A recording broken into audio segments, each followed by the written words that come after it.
Good afternoon, dear students.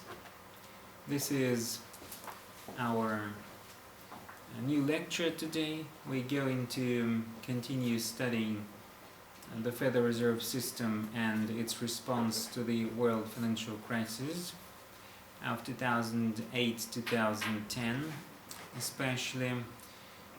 We're going to concern with these things. This crisis can be called, it calmed down a bit, of course, by now.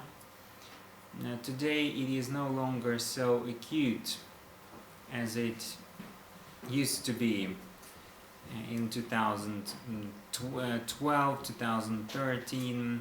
Well, 2013 became a year when the financial crisis seemed to calm down. Even the European debt crisis calmed down a bit. The financial markets quietened a bit. This is a really important function of the central banks in the United States and Europe, the stabilization of the financial system. Actually, it became one of the new functions of the central banks, because sometimes economic theorists say that quietening financial markets is not a real function of a central bank. It should not be concerned with calming it down, but the world changes and new functions, new regulation systems come into being.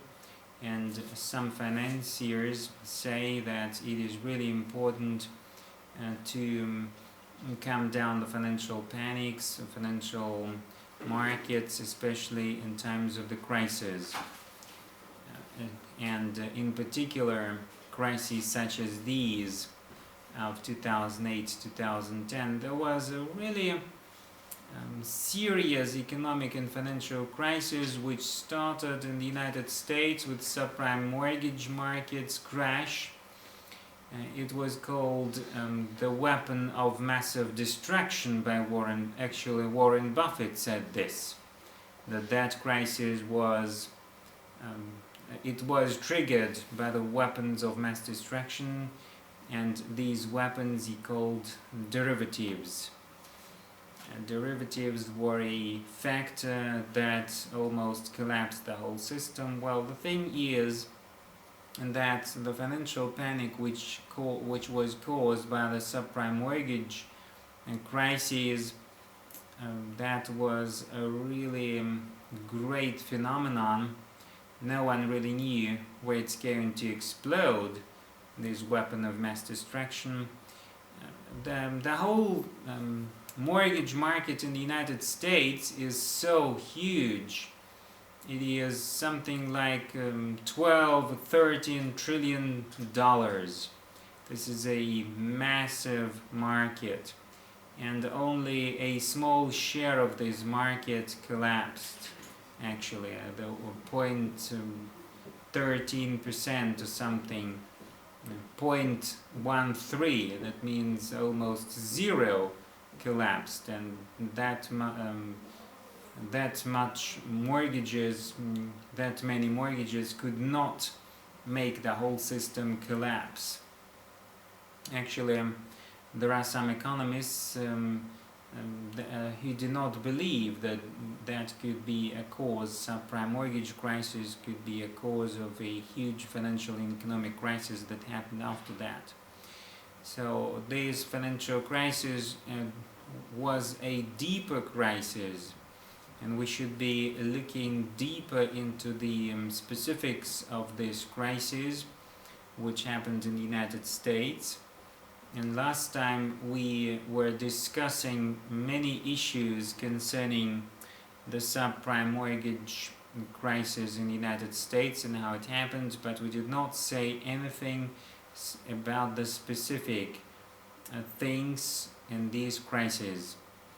Well, the most important thing about that financial crisis about the subprime mortgage crisis, like we said last time, was that the people and their behavior was not really they were not concerned about what's going to happen to them the next day. They were sure about their future, and this is what actually happened. They were given loans and credits and mortgages without any particular good reason for that, without any investment taking decisions, really important decisions. They were just given the money with no documentation. They were lured actually into taking those loans. Poor people took those loans, and President Bush said, George W. Bush, the President of the United States before Barack Obama, he actually said that each and every person in America, even a middle class America, lower class America, could just buy a home, and they could afford a home just like anybody else in the United States, and a really good home. Own your own home was the slogan of the government program that could allow each and every citizen in the United States to create their American dream, to make things come true. And many Americans actually purchased those homes. They received those certificates. They went to GSEs, to government-sponsored enterprises such as Ginnie Mae, Freddie Mac, and Fannie Mae. And they securitized their mortgages, and they were happy about homes where they lived. They were really good homes, luxurious apartments sometimes, and then the house prices soared, and they were given additional credit, and especially there were some programs which could add up some sort of credit card debt. All what they owe to somebody else, to banks, commercial banks, to governments, was added up, summed up just in one specific account, and that account was really made in that period. Many people believed that, and that was a great and a huge mistake what they did. Many of the securities which were sold by the banks were sold to investors also, and the thing is that nobody actually knew where the securities were placed. That was a huge problem that could not be solved by economists and financial analysts at that time, and nobody actually knew what's going to happen next, where this bomb is going to explode. And the thing that it exploded, especially in subprime mortgage market, was a reason of many irregularities in the banking system. The banking system was not really supervised by government institutions. Government institutions such as FDIC were not concerned really about what was happening. Credit rating agencies said things were good, and their ratings, AAA ratings, they gave AAA ratings to those people, those highest ratings. AAA is the highest rating for a credit or a security. A mortgage-backed security is called this class of assets, or liabilities could be called, is called in practice and in the business world it's called mortgage-backed security. So a security which is backed by some kind of collateral. One of the derivatives is called collateralized debt obligation, CDO.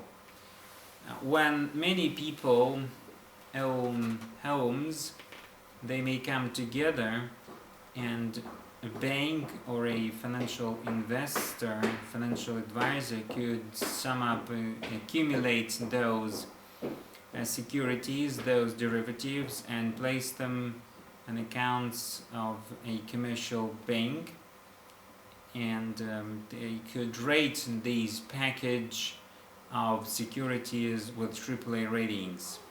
And everybody was happy when what the problem with credit rating agencies in this particular case was that when companies came to credit rating agencies to participate in the discussion of creating those ratings, there were of course fierce debates about that. Sometimes credit rating agencies did not believe in the credibility of a specific certificate or a specific commercial paper, specific mortgage-backed security. They were not sure about its quality, but there were debates. They were quarreling, and actually they paid for those credit rating process. And that means credit rating agencies are actually paid for creating ratings, and this is one of the huge problems in the credit rating industry. This credit rating, without being in any way, they debase their language, they sort of quarrel. They show that they are an independent agency, an independent organization, financial organization which could be trusted, but in the end people came to them and said, I want the highest credit rating, and after some time actually they agreed upon this.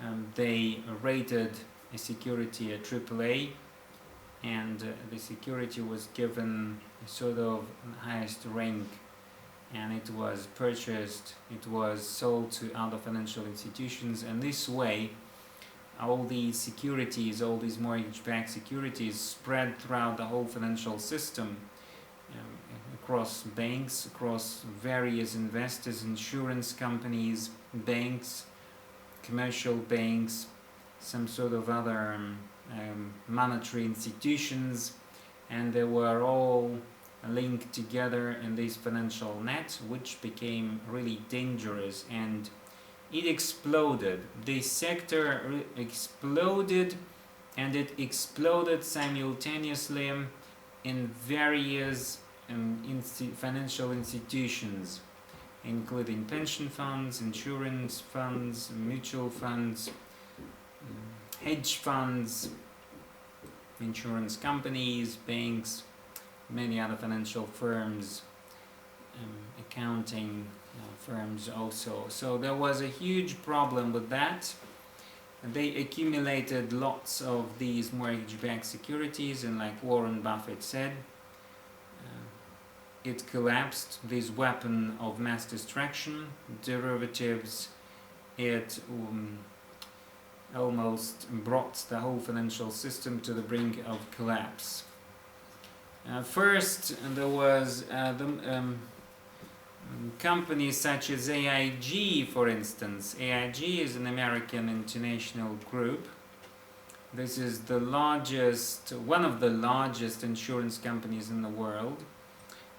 This is an insurance company, and it can be said that these insurance companies should deal with things such as life insurance, real estate insurance, and things like that. So things which are usually done by insurance companies, but their leaders came up with an idea Security is also a sort of an insurance policy, and they can insure that papers and purchase those mortgage-backed securities, especially because they were rated AAA, the highest possible rankings, and they believed that they're going to continue enjoying high ratings because those papers were really good, as they thought. There were really good collateral behind those papers, and these financial system practices amplified the risks of low quality lending. So the quality of lending was really low. Financial institutions were sort of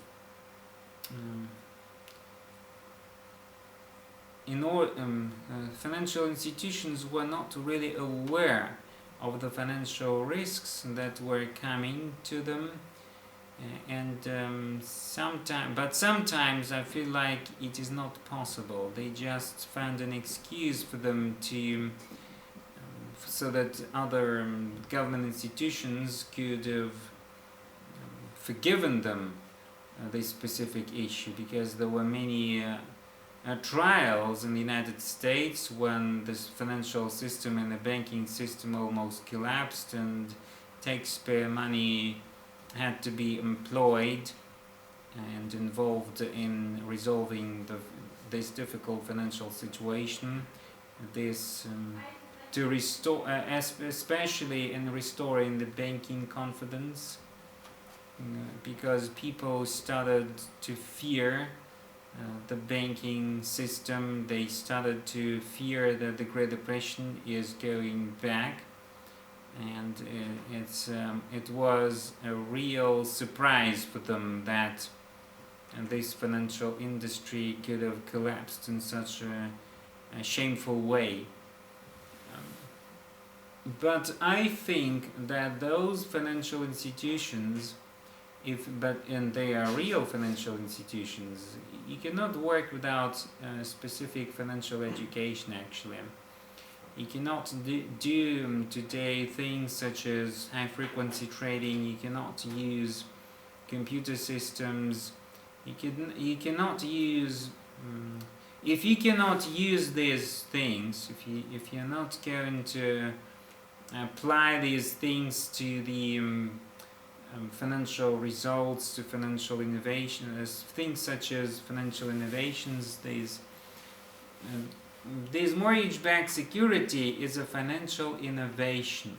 It's a financial product which is created by specialists, and these financial specialists, these advisors, you cannot say that they're dilettantes.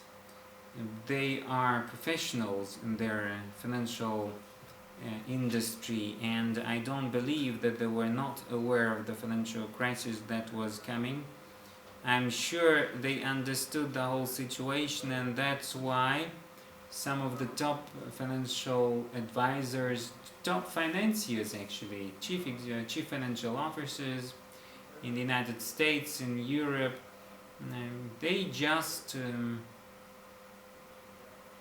sort of decided to quit the markets, to quit their jobs, and go away from those banks and take with them some money, and that was a real problem for the economy. They went abroad. They invested their money in offshore countries such as Virginia Islands or Cayman Islands. That was a real problem for the world economy as well, because the flow of capital, especially speculative capital, it crossed the whole world, and it made the whole system vulnerable to economic waves, to economic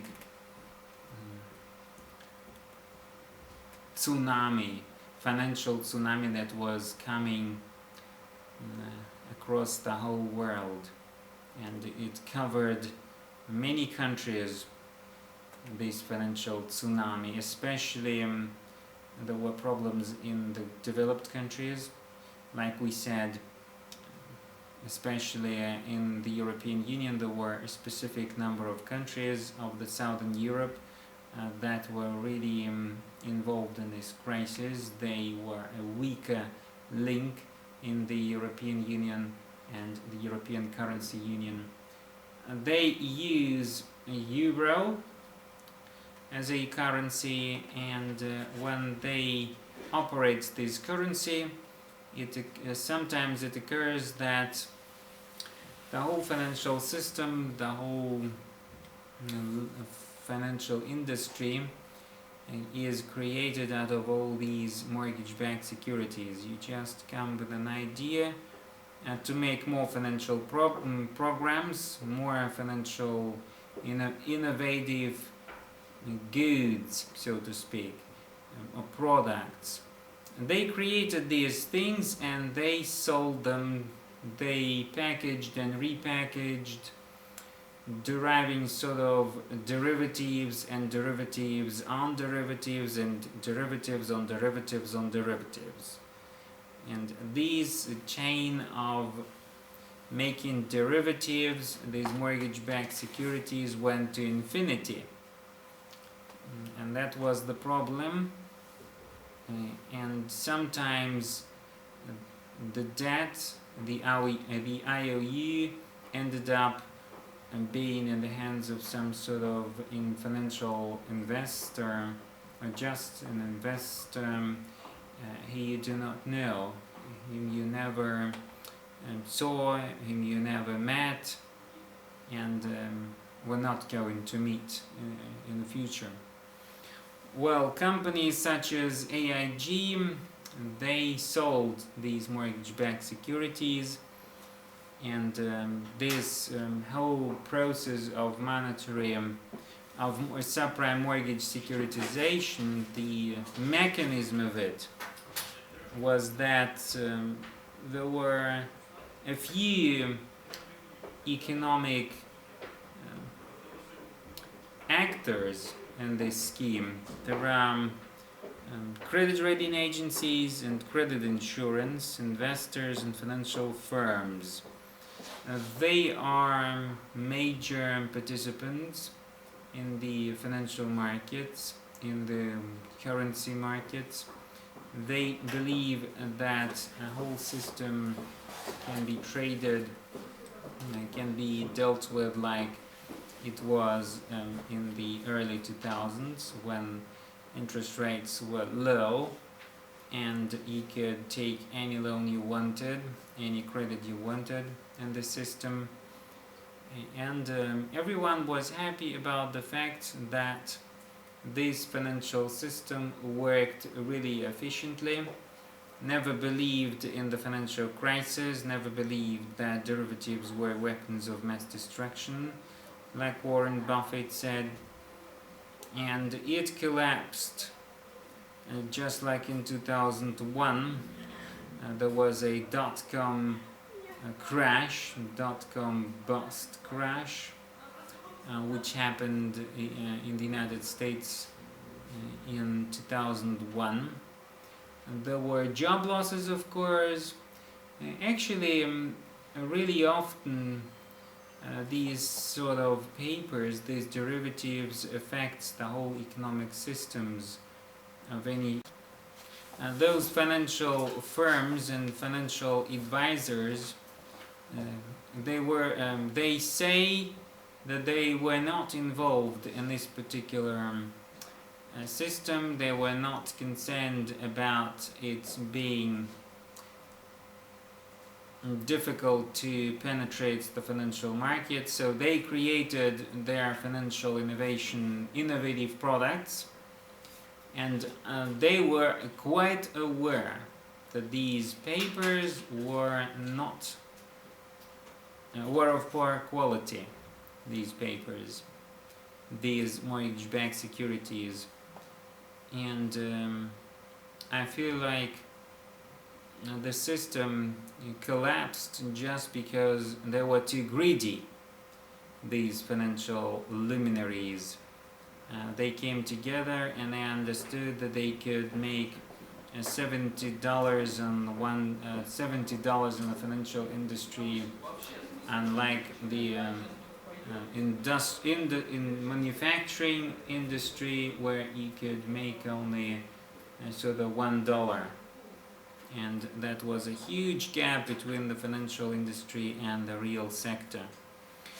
The gap between these two sectors, the financial industry and the real economy, the financial economy and the real economy, the gap between them is really so wide that it threatens the whole world economy.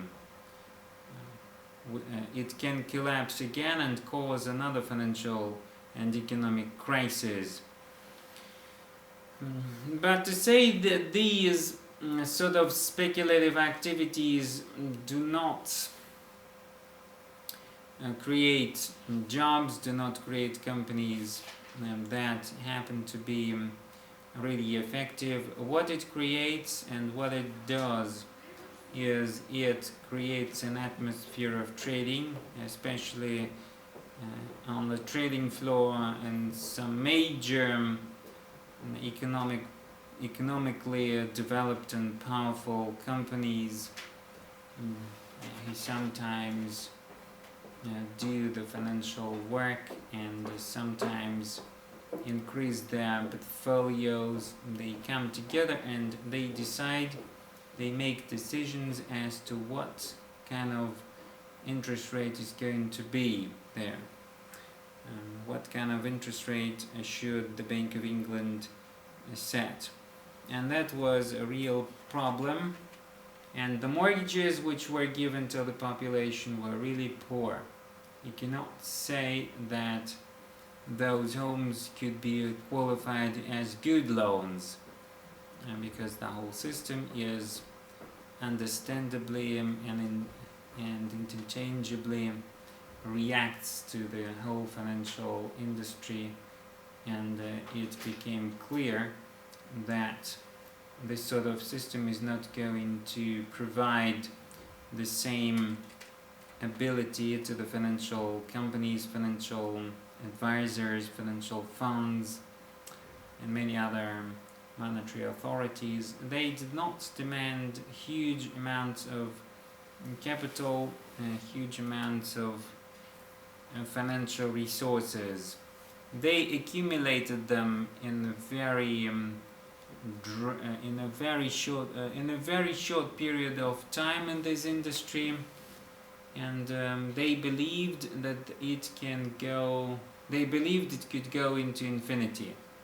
And that, like I said, was a real problem for the US financial industry, and I don't believe that any of the works in their activities, in the financial industry activities, actually became an important factor in developing those financial products. And just a reminder for you from the previous lectures, when there comes a situation such as a financial panic, it comes really it comes suddenly but not unexpectedly. Financial people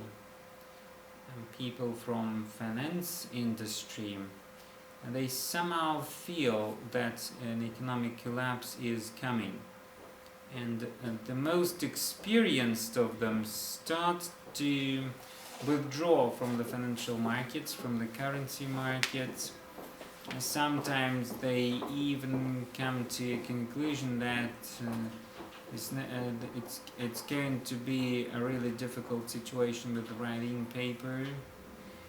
It's sort of clear that the whole system was just an important factor in developing the financial industry in the 21st century. And turning to the issue of profitability and effectiveness, efficiency of the financial industry, we should say that you just can earn $70 in the financial industry, whereas in the real economy you can make only $1.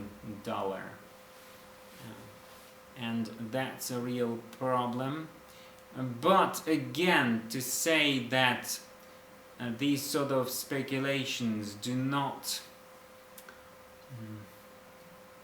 help companies increase their value, to increase their capacity, their financial support, I don't believe it. So they actually were aware of the financial products that they created, and they created it on purpose with sort of mindful activities which I cannot tell you because it remained a secret of that particular sphere in economic relations. Well, when it comes to crisis, people sort of start roaring in the streets that this bank is going to collapse, and everyone understands that if he, then Alan, his ideal about this system and so a financial panic is a sort of thing which is caused by some sort of actions of certain people in the financial industry.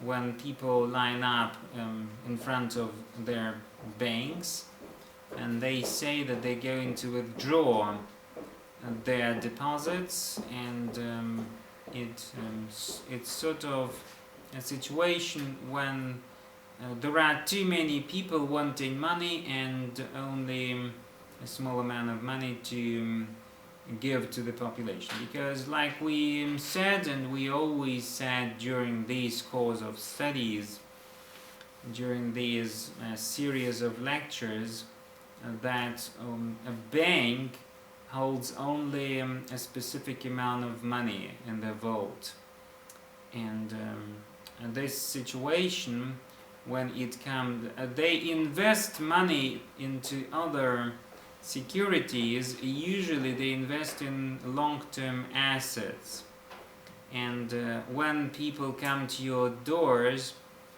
and to the banks, to commercial banks, and the bank says, I've got no money left. Of course there is the FDIC, the Federal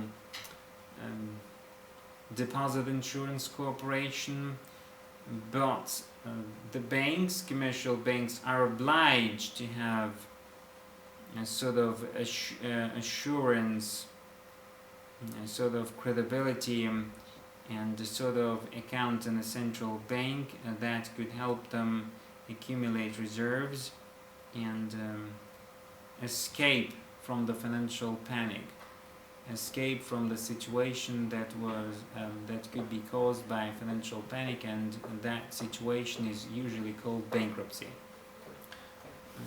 or a bank run, things like that. A classic financial panic leads to things such as collapsing house prices, collapsing many other prices. World prices collapsed.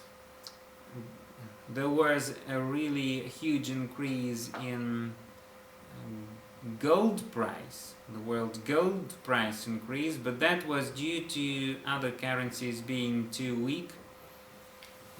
But saying that those currencies were too weak is to say nothing, because the US dollar in the financial panic of 2008-2009, the financial crisis, and the dollar rose. Actually, it strengthened. It comes as a big surprise to me that when I just studied this whole history of the pound sterling fall and the US dollar rise, I came to a conclusion that each crisis that occurred in the past, beginning from the early 20th century, banks were not really concerned about the financial panic, especially after the creation of the Federal Reserve System, which was an institution responsible for preventing economic crisis and preventing banks from taking too many loans, from using too much money and investing it in some sort of other securities on the secondary market, because they're not allowed to trade in the primary market.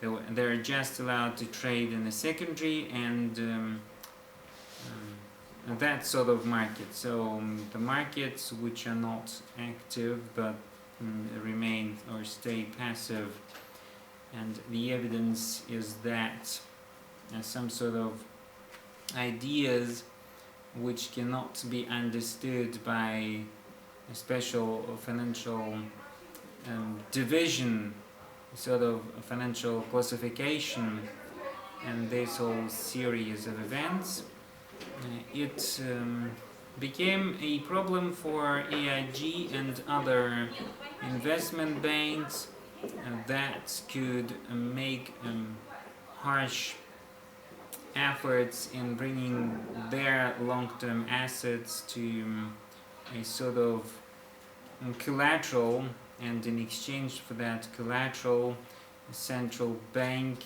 could give them sort of loans. We're returning here to the Volcker Rule in England, and when there was a crisis, when banks were running out of money, it should be said that the central banks should be created, and these banks were obliged to keep prices stable, and they had to be responsible for the financial stability of their companies, of their banks, so that the whole financial industry did not collapse. Because in the financial industry and in any industry, in any economy, there is this thing which is called the domino effect.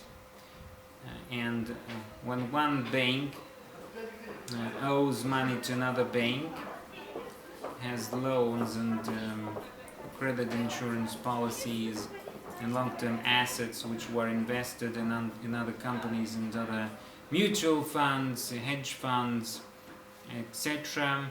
They are of course good long-term assets, but they cannot sell them immediately. And if they sell them immediately, there'll be just a huge problem for their companies, their financial industry. It can be said that that sort of people who are employed in the financial industry, they come up with ideas such as you would never be happening to understand or actually realize that they're going to be really good policies in bringing those long-term assets to other financial institutions. So maybe for banks, these sort of policies are good because it brings money, and deposits are low-income investment base. So if you just invest if you invest only in long-term in cash, or if you just keep the cash at your service in commercial banks on your accounts, and if you feel like you've got all the deposits that was invested by the people, of any state, of any government institution. There's many other things which cannot be described only in terms of financial programs, financial plans in this sphere, but we sometimes say that because of the complexity of those papers, of those mortgage-backed securities, no one really understood what was going to happen. And it happened that banks were obliged to come to the central bank, to the Federal Reserve, and tell them there at the Federal Reserve that, hey guys, we need some money, could you give us money? And we could give long-term assets in exchange, and those assets are good. And the Federal Reserve System is starting to prove, is starting to inspect and to investigate into the issue, and they find that their assets, the assets of those banks are really good, and if they find that they're good, they come to conclusion that they are able to take their bad or toxic assets in exchange for that collateral. And that collateral is a useful thing, and it can be used as a specific financial instrument that can ensure the financial industry and its survival. There are, of course, other insurance companies in the world. The largest insurance company in the world, like we said, is AIG, but there are also insurance companies in Germany, such as Münchner Rückversicherung, and these firms, these companies, or Allianz Group AG, Aktiengesellschaft. So these sort of companies, these insurance companies in Germany, in France, in Great Britain, in Switzerland, many of them were involved in the mortgage-backed securities business. And again, I repeat myself, and I'd like to say it, it should be said several times, it should be stated many times so that people understand that I do not believe that there are people among those financial professionals who were not aware of the coming crisis. It is just impossible. If you create something you do not trust, and if you know that these things are toxic and dangerous, then you are aware of the products you're making. But during those trial sessions in the United States especially, or in France, when there were those great trials, when Goldman Sachs, the bank, and their representatives, their president, Blankfein, when they came. Banks usually hold securities which are long-term, but cash, as we know, is a short-term paper. It's short-term liquidity, and central banks should provide those banks, those financial institutions, with lots of cash. And on this particular issue, in the financial crisis of 2008, 2009, 2010, the world financial crisis that occurred, those businesses, those financial enterprises, those financial companies required huge amounts of money. AIG was given $180 billion. The only bank that was not rescued was the Lehman Brothers. They collapsed on September the 15th, 2008. There was a huge crash in the financial industry. This 100-year-old bank collapsed. Actually, it cannot be called a bank in the real sense of the word. This sort of financial institution was taking mortgage-backed securities. They created financial products, they packaged them and repackaged and received high ratings, because this sort of institution was really trustworthy. You always trust, you always give your trust to institutions that exist decades. And this bank, it celebrated its 100th anniversary, and it was a huge event for the bank. It was a respectful banking corporation, but in the end it lost lots of capital and was brought to the brink of collapse, and it collapsed. It declared bankruptcy. It said that we do not have any money left. So that means that depositors, deposits actually were so there was a huge financial collapse and panic after that, especially in the stock market, just like in the Great Depression. In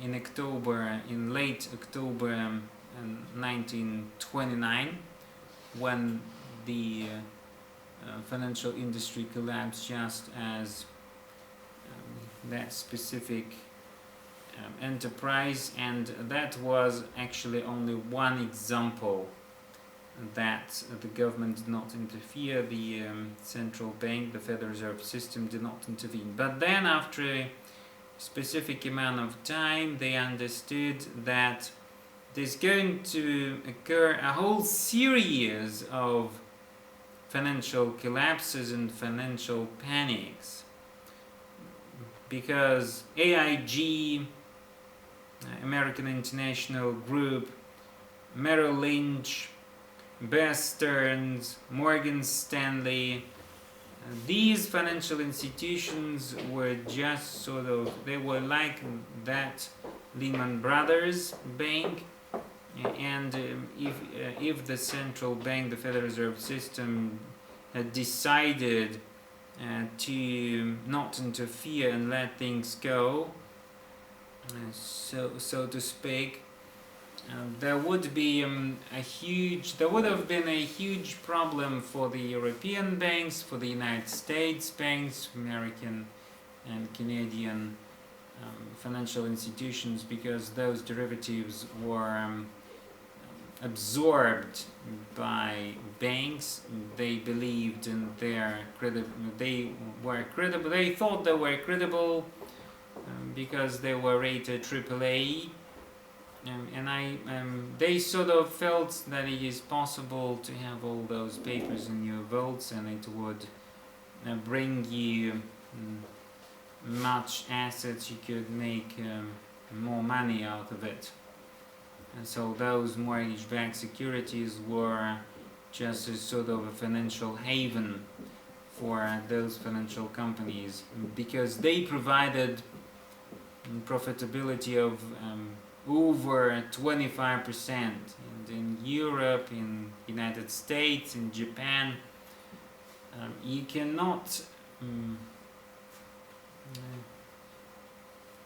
earn so much money. You cannot offer such high interest rates because they are developed countries and their markets are occupied by, they are divided, and the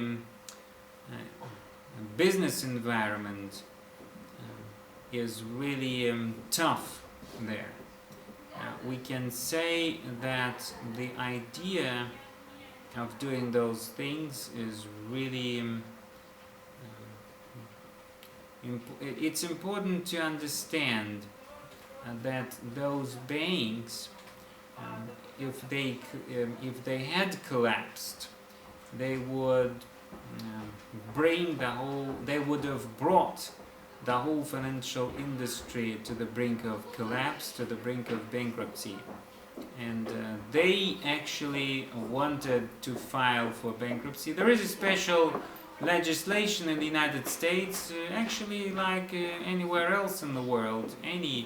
Each and every country has their own financial legislation, civil legislation saying that the government should not interfere in the banking system, and that sort of financial regulation led them to believe that the government would come to rescue, to bail out those financial institutions, and in the end calm the markets down. And that was a specific issue, like I said before. This financial industry was created in this sort of system, this financial system, and sometimes we say that those financial institutions just they could go bankrupt, but they did not go bankrupt because the government bailed out those institutions. It provided the financial industry with more than $3 trillion in the course of the world financial crisis. More than $3 trillion was given to calm the financial markets down, to make them quiet a bit. And there were hundreds of billions of dollars, and companies such as financial institutions such as Bear Stearns, Fannie and Freddie, Lehman Brothers and Merrill Lynch. So only Lehman Brothers collapsed, and there was a whole chain of financial institutions that did not collapse due to government interference, due to the interference of the central bank, the Federal Reserve System, which intervened and provided cash, short-term liabilities to the banks, according to the Volcker Rule.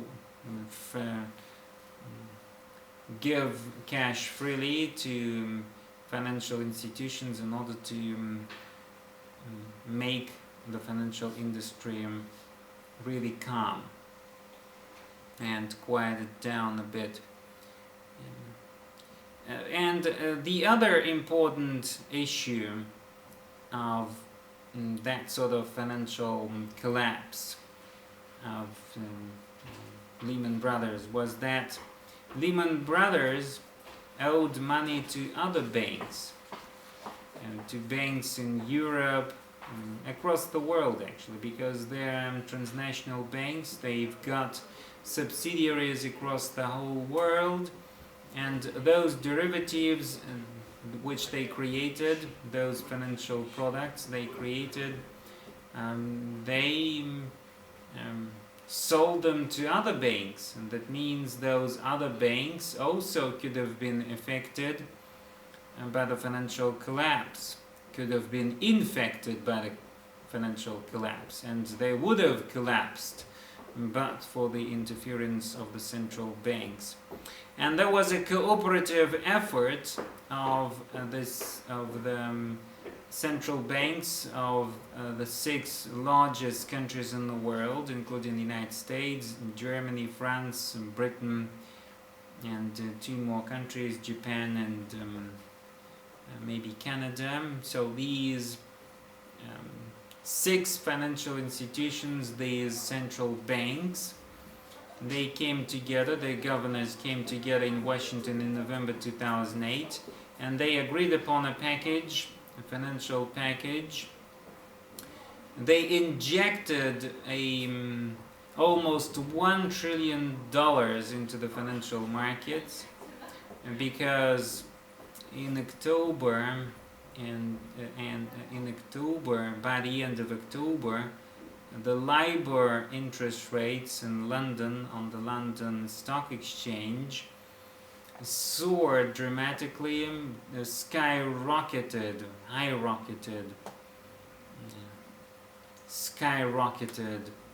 in late October, and there was a problem coming to them, that the cash was just disappeared. It vanished.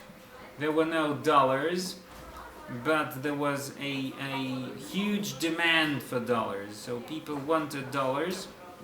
No one believed in the euros. Everyone, each and every country in the world was afraid of losing their economic growth potential. So they started. So these financial panics came to an end because the US government and the central banks of the six largest countries in the world came together in November 2008. There was a summit in Washington also in November 2008, and 20 largest countries in the world, the G20, came together and decided for further measures in order to stabilize the world financial system, the world monetary system. They came together and they decided upon a package. They decided that the IMF, the International Monetary Fund, should be strengthened, and they found some resources. They injected money into the financial system, and they actually saved the world financial system from collapsing. The financial panic, the financial crisis of 2008 could have been much worse, but for the actions, but for the cooperative activities of the G20 in 2008, and in November 2008 and April 2009 in London there was another summit, the second summit, where they decided upon further measures. Each time they met, and they met in the beginning of the crisis, they met twice a year. Then they started meetings on a yearly basis, on an annual basis. There was a summit in St. Petersburg in 2013. So each time they met, they decided upon a package of really important measures that helped the world economy and the financial system stabilize a bit, and their cooperative efforts actually did stabilize the world financial and monetary system. The US dollar stabilized, and some other world reserve currencies stabilized as well, and the world economic order remained the same. We've got the same financial institutions, international financial institutions, the World Bank, the IMF, and things such as these. So this financial system is going to work that way, and we're going to continue studying this particular issue in the following lectures, in which we're going to understand some other specifics of this huge financial occasion, this financial panic in the United States, and that spread across the whole world. Thank you.